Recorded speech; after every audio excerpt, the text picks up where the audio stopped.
ieri la città di Bilbao è diventata meta obbligata di turismo culturale, ma l'espansione del marchio Guggenheim è un esempio di quel fenomeno di franchising dei musei che sta assumendo caratteristiche globali.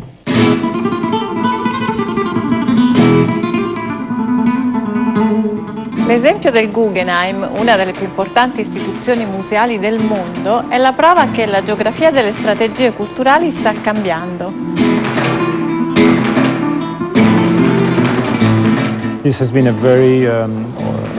Questo è sempre stato un museo con una vocazione internazionale. Questo perché il nostro intento era di portare a Bilbao un'infrastruttura culturale i cui contenuti fossero definiti non in base a criteri geografici, ma di qualità. Già da diversi anni i punti di riferimento non sono più le grandi metropoli, ma sempre più spesso le piccole città, luoghi isolati o anche zone depresse.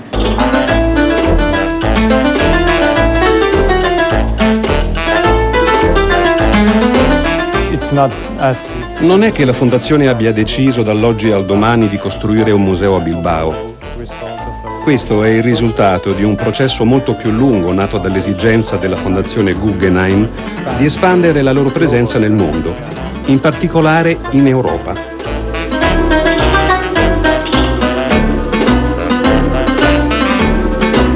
Come le griffe della moda, anche i musei hanno ormai il loro brand da esportare nel mondo. Il Louvre apre ad Abu Dhabi, l'Hermitage si insedia a Ferrara e si parla di una trattativa tra il British Museum e Dubai.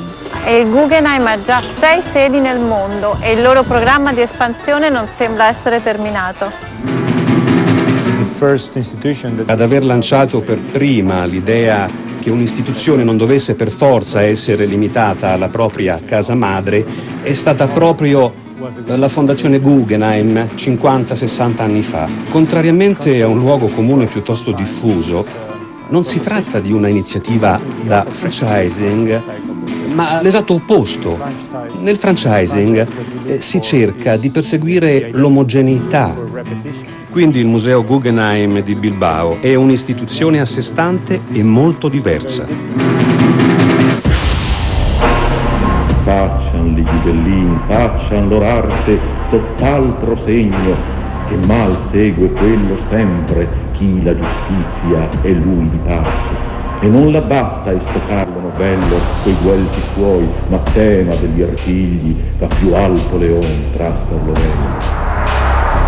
Forse per non smentire una tradizione comunale cara anche al nostro Dante, 2 città italiane, Ferrara e Mantova, sono state in lotta, a proposito di franchising dei musei, per aggiudicarsi il marchio dell'Hermitage. Chi ha vinto, Iade?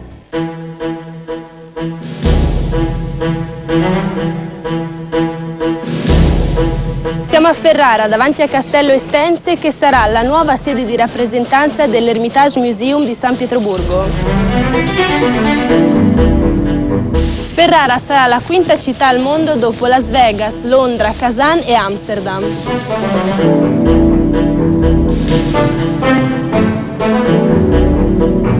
Incontriamo il presidente della provincia, Pier Giorgio Dall'Acqua, che ha firmato in questi giorni a San Pietroburgo il protocollo d'intesa. Abbiamo ricevuto la felice notizia il 4 ottobre del 2006. A noi ci è sembrato fin dall'inizio di interpretare qual era la volontà dell'Hermitage, cioè innanzitutto di creare un centro di studi e di ricerche, non trascurando anche le opportunità per eventi espositivi a Ferrara.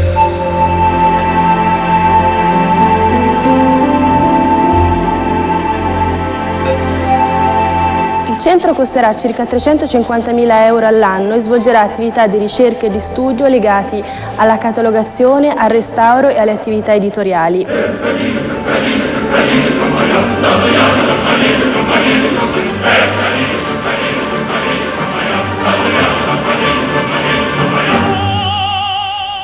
Abbiamo assicurato che le sedi operative del centro e quelle di rappresentanza saranno ultimate entro l'estate.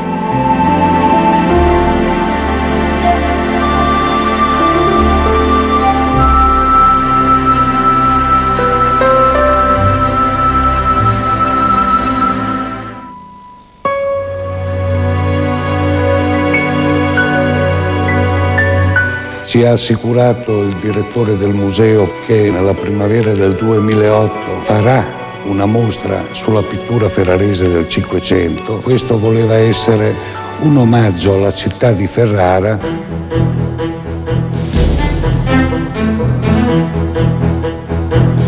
Perché l'Ermitage ha dei collegamenti che forse noi come Ferrara, ma loro ci danno i quadri, noi non li abbiamo.